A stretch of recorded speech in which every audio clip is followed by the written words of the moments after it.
प्रेमाने बोला. धन निरंकार जी एवं रामकृष्ण हरी. या आपल्या आध्यात्मिक जागृती चॅनलवरती जर कोणी श्रोते मंडळी नवीन असतील तर त्यांच्या चरणी नतमस्तक होतो. त्यांना प्रार्थना करतो की व्हिडिओ पूर्ण पहा आणि पाहिल्यानंतर आवडल्यास लाईक करा, सबस्क्राईब करा आणि शेअरसुद्धा करा आणि कॉमेंटमध्ये प्रतिक्रियासुद्धा तुमची द्या. कारण तुमची साथ म्हणजे साक्षात भगवंताचा हात. तर या माझ्या हरीच्या लाडक्यानो, या माझ्या भाविक सज्जनानो, या संसारात विचरण करत असताना खऱ्या अर्थानं संसार भोगत असताना जर त्यात भक्तीचा लवलेश नसेल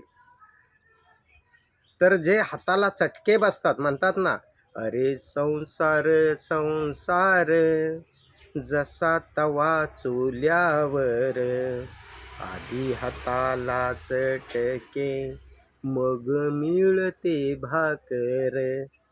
परंतु त्याच हाताला बसलेल्या चटक्यांवरती जर तुमच्या घरात संसारात फुंकर टाकणारी जर भक्ती असेल तर त्या चटक्यांच्या वेदना तुम्हाला बसणार नाही आहेत.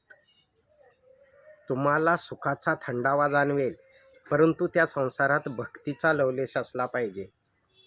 आणि भक्तीचा लवलेश ज्या संसारात नाही त्यासाठी संत शिरोमणी नामदेव महाराज एक ठिकाणी समजावतात की भक्तीविना जिने म्हटलं जीवनच व्यर्थ आहे. ते भक्तीविना जिने जळो लाजिरवाने, संसार भोगणे दुःख रूप. ज्या संसारात भक्तीच नाही आहे, भक्तीचा लवलेशच नाही आहे, तो संसार म्हणजे भक्तीविना जिने जळो लाजिरवाने. नामदेव महाराज म्हणतात की भक्तीविना जिने जळो लाजिरवाने, संसार भोगणे दुःख रूप. एक एक योनी कोट कोट फेरा, मग लागे वारा मानवाचा. संत शिरोमणी नामदेव महाराज म्हणतात की एक योनी म्हणजे 83,99,999 योनी फिरून नक्षकांत असा मनुष्य देह मिळाला. आणि मनुष्य देह मिळाल्याच्या नंतर आम्ही जर त्या भगवंताची भक्ती संसारात आमच्या घेत नसेल तर नामदेव महाराज म्हणतात एक योनी कोट कोट फेरा. प्रत्येक योनीमधला कोट फेरा. एक योनी कोट कोट फेरा, मग लागे मानवाचा वारा. मग आम्हाला हा नक्षकांत मनुष्य देह मिळाला मनुष्याचा. तरी आम्ही भक्ती संसारात आणत नाही आहे. म्हणून या माझ्या हरीच्या लाडक्यानो, या माझ्या भाविक सज्जनानो, नामदेव महाराज तुम्हाला कसा मनुष्य देह प्राप्त झाला, किती फेरे फिरावे लागले याचा एक अंदाज, एक ठोक ताळा सांगतायत. एक योनी कोट कोट फेरा, मग लागे वारा मानवाचा. 20 लक्ष योनी वृक्षामध्ये घ्याव्या, जलचरी भोगाव्या 9 लक्ष. जलचरी म्हणजे समुद्रात, ओढ्यात, नाल्यात, पाण्यात जेवढे मासे किडे काय जे प्राणी असतील ते 20 लक्ष योनी. वृक्ष जेवढे आहेत 20 लक्ष योनी. एक ठोक ताळा आहे, अंदाज आहे नामदेव महाराजांचा. 20 लक्ष योनी वृक्षामध्ये घ्याव्या म्हटले. घ्याव्या म्हणजे एक अंदाज मांडलाय त्यांनी, ठोक ताळा मांडलाय. 20 लक्ष योनी वृक्षामध्ये घ्याव्या, जलचरी भोगाव्या 9 लक्ष. 11 लक्ष योनी किडा कीटकांमध्ये, मुंगी आहे, किडा आहे, ढेकूण आहे, अनेक प्रकार आहेत. 11 लक्ष योनी किडा कीटकांमध्ये, 10 लक्ष योनी पक्ष्यामध्ये घ्याव्या, 30 लक्ष योनी पशुची या घरी, 4 लक्ष योनी मानवा भितरी. पांढऱ्या पेशी, लाल पेशी, अमुक पेशी, तमुक जंतू. 4 लक्ष योनी मानवा भितरी. भितरी म्हणजे आत. मानवा भितरी. नामा म्हणे तेव्हा, मनुष्याला समजावतायत, नामा म्हणे तेव्हा नरदेह हा नरा, तयाचा मातेरा केला मुडा. मुडा म्हणजे मूर्ख माणसा तुला एवढ्या सगळ्या योनी फिरून झाल्यानंतर नक्षकांत असा नरदेह मिळाला, मनुष्यदेह मिळाला. तयाचा मातेरा, मातेरा म्हणजे ज्याप्रमाणे एखादा वाडा घर बरेच वर्ष बंद असतं, तो खोलल्यानंतर बघा सगळ्या जाळ्या झालेल्या असतात, त्याला म्हणतात माथेरा, कचरा.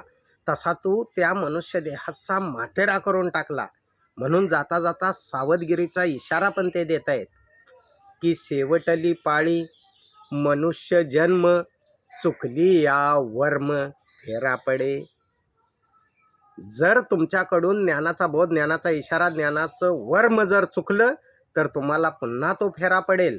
पुन्हा मग पुनरपी जननम पुनरपी मरणम पुनरपी जननी जठरेशयनम, पुन्हा पुन्हा जन्म मरणाचा फेरा पडेल. आणि म्हणून आज निरंकारी मिशनमध्ये पण सांगितलं जातं की जग ना जाने भक्ति क्या है, हरि को पाना भक्ति है, त्याग के सारे रगड़े झगड़े गुरु रिझाना भक्ति है. आणि म्हणून शायर म्हणतो की भक्ति अकल, सोच, चतुराई और बुद्धि का विषय बिल्कुल नहीं है. भक्ति में सिर्फ और सिर्फ भाव की कदर हुआ करती है. सजदे भी कर दूँ, शिकवे भी कर दूँ, ये भक्ति का दस्तूर नहीं. भक्ति नाम है समर्पण का, भक्ति में शर्तें मंजूर नहीं. एवढंच नव्हे तर म्हटलंय की कामी क्रोधी लालची इनसे भक्ती ना होय. भक्ती करे कोई सुरमा, जात वर्ण कुल खोय. आणि तेच ज्ञानाचं वर्म, ज्ञानाचा बोध, ज्ञानाचा इशारा संत शिरोमणी नामदेव महाराजांनी आपले सद्गुरू खेचर स्वामी यांच्याकडून जाणला. आत्मज्ञानानं, आत्मबोधानं, आत्मदर्शनानं, आत्मानुभूतीनं, आत्मसाक्षात्कारानं तो ज्ञानाचा बोध, ज्ञानाचा इशारा, ज्ञानाचं वर्म जाणलं. तेव्हा नामदेव महाराजांना कळालं की संपूर्ण सृष्टी चालवणारा एक निर्गुण निराकार ईश्वर आहे.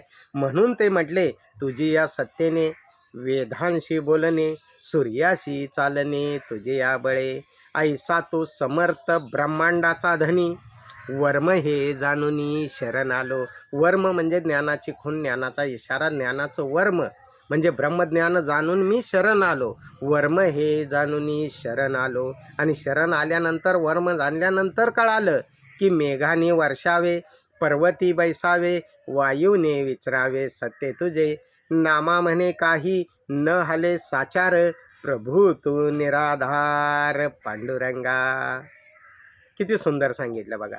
प्रभू तू निराधार म्हणजे तुला आधारच कुठल्या गोष्टीचा नाही आहे, तरी तू पांडुरंगा कसा तू सगळं चालवतोयस याचं आश्चर्य मला खेचर स्वामीकडून ज्ञान घेतल्यानंतर समजलं. तू निराधार आहेस. पांडुरंगा म्हणजे, पांडुरंग या शब्दाचा अर्थच असा, पा म्हणजे प्रत्येक क्षणाला आपल्याला पाहत असणारा, पाहत असलेला, पाहत असणारा. डू म्हणजे कधीही न डुबणारा, कधीही नाश न पावणारा. र म्हणजे रंगरूपाहून न्यारा. आणि खरं तर ग म्हणजे गगनापेक्षाही विशाल, गगनाच्या पलीकडे असणारा असा तो पांडुरंग. आणि असा पांडुरंग जाणायचा असेल तर तुमच्या संसारामध्ये भक्तीचं असणं गरजेचं आहे. ज्या वेळेला तुमच्या घरामध्ये भक्ती आणि ज्ञान यांचं लग्न होतं ना, तेव्हा तुमच्या घरामध्ये धर्म, अर्थ, काम आणि मोक्ष ही 4 मुलं जन्माला येतात. आणि खऱ्या अर्थानं आम्ही त्या धर्मावरती चालतो, आम्ही त्या भक्तीच्या अर्थानं चालतो. आणि खरं तर आमची वाटचाल मोक्षाच्या दिशेने असते. आणि काम वासना म्हणजे मेरा मुझमें कुछ नहीं, जो कुछ है सो तेरा, तेरा तुझको सौंप दिया, क्या लागे है मेरा, अशी अवस्था आमची होते. आणि म्हणून आज संत निरंकारी मिशन संपूर्ण विश्वाला, जगाला तोच शुभ संदेश देते बाबांनो, की जसं नामदेव महाराजांनी खेचर स्वामींकडून ब्रह्मज्ञान घेतलं आणि खऱ्या डोळस भक्तीला सुरुवात केली, तशी डोळस भक्ती करा. आणि ती डोळस भक्ती होण्यासाठी आम्हाला समर्पित होणं गरजेचं आहे. आणि जोपर्यंत आम्ही समर्पित होत नाही, लीन होत नाही, तोपर्यंत आम्हाला ते वर्म कळणार नाही. नम्र झाला भूता त्याने कोंडिले अनंता. त्या अनंताला कोंडून घेण्यासाठी नम्र झालं पाहिजे, नतमस्तक झालं पाहिजे. कुठे तर तद्विधी प्रणिपातेन परिप्रश्न सेवया उपदेशेंती ते ज्ञानम ज्ञानेन तत्वदर्शना. आणि आज तोच शुभ संदेश देण्याचा प्रयत्न निरंकारी मिशन करतंय की बाबांनो, एक नूर है सबके अंदर, नर है चाहे नारी है, ब्राह्मण क्षत्रिय वैश्य हरिजन, प्रभू की रचना सारी है. सद्गुरू बाबाजी नेहमी समजावायचे की आत्मा ना ब्राह्मण असतो, वैश्य असतो, क्षत्रिय असतो, आत्मा ना अमेरिकन असतो, इंडियन असतो. आत्मा कुठल्या जातीत बसणारा नसतो. आत्मा ना काळा गोरा ठेंगू उंची असं काही नसतं. आत्मा हा सगळ्यांचा एक रस एकसारखा सगळ्यांमध्ये असतो.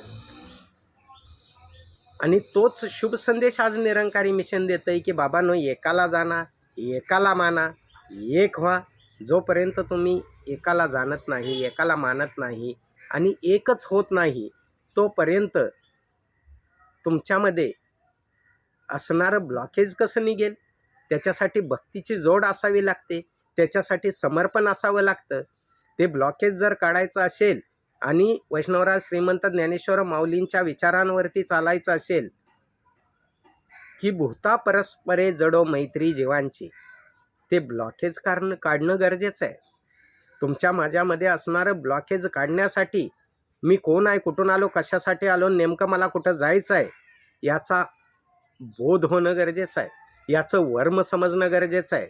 आणि ज्या दिवशी आम्हाला वर्म समजतं त्या दिवशी आम्हाला तुकोबारायांचा तो बोध आठवतो. विष्णुमय जग वैष्णवांचा धर्म, भेदाभेद भ्रम अमंगळ. तुकोबाराय म्हणतात की भेदाभेद करणं हा सगळ्यात मोठा अमंगळ, म्हणजे बेकार, घाणेरडा, अमंगळ भेद करणं हा अवगुण आहे. म्हणून या माझ्या हरीच्या लाडक्यानो, या माझ्या भाविक सज्जनानो, आज पण संसारामध्ये एकमेकांविषयी ब्लॉकेज आहे. म्हणून मोबाईलमध्ये एकमेकाला ब्लॉक केलं जातं. खरं तर ते ब्लॉकेज ज्या दिवशी निघेल त्या दिवशी आम्ही एकमेकांना ब्लॉक नाही करणार. एवढंच नव्हे तर ज्ञान यदि कर्म में ढल जाए तो जीवन का शिंगार बने. ज्ञान घेतलंय पण कर्मात नाही आहे. आज पण मी माझ्या ब्रह्मज्ञानी महात्म्याला म्हणजे अर्थात सद्गुरूलाच आम्ही मोबाईलमध्ये ब्लॉक करत असतो. याचा कुठेतरी आम्ही विचार केला पाहिजे. आम्हाला सहजरित्या कळत नाही आहे. आम्ही सहज एखाद्याला म्हणतो, महाराज आता ठेवू का, नंतर करतो फोन. नंतर कधीच त्या माणसाचा फोन येत नाही, त्या महात्म्याचा फोन येत नाही आहे. याचा अर्थ clean lioness of mind is God lioness. मनाचं पावित्र्य हेच ईश्वरत्व असतं आणि तेच ईश्वरत्व अजून तुम्हाला प्राप्त झालेलं नाही आहे. तुम्ही अजून असं जीवन जगत नाही आहे की जिंदगी की हर शाम अब मुझे सुबह मालूम होती है, जब से देखा है तुझको दिल की नजरों से, हर शक्ल अब मुझे तेरी सूरत मालूम होती है. जर तसं जगत असाल तर तुम्ही एकाही महात्म्याला मोबाईलमध्ये ब्लॉक करणारच नाही आहे. पण जीवन तसं जगलं पाहिजे कि जिंदगी की हर शाम अब मुझे सुबह मालूम होती है, जब से देखा है तुझको दिल की नज़रों से, हर शक्ल अब मुझे तेरी सूरत मालूम होती है. हे कधी होतं? तेव्हाच होतं की वैरद्वेषाच्या पाडून भिंती प्रेमाचे पूल बांधत जाऊ. आणि प्रेमाचे पूल तेव्हाच बांधले जातात जेव्हा तुमच्या आयुष्यामध्ये, जीवनामध्ये, संसारामध्ये भक्ती एक रस झालेली असते, समर्पित झालेली असते. ज्याप्रमाणे अनेक बदाम पिस्ता वगैरे टाकून शिरा बनवतो आपण, परंतु त्याच्यात साखर कुठंच दिसत नाही आहे. पण साखर जर नसेल आणि शिरा गोड लागला नाही तर पटकन साखरेची आठवण येते. साखर त्याच्यात दिसत नाही आहे पण पूर्णपणे समर्पित झालेली असते. म्हणून साखरच ठरवते की शिरा कसा झाला आहे. तर या माझ्या हरीच्या लाडक्यानं, या माझ्या भाविक सज्जनांनो, तद्वतच ठीक त्याच प्रकारे आज निरंकारी मिशन भक्ती करायला शिकवतंय की ज्याप्रमाणे शिऱ्यामध्ये साखर एकमेक होते त्याप्रमाणे एक बना आणि नेक बना. प्रेमाने बोला. धन निरंकारजी. एवम राम कृष्ण हरी.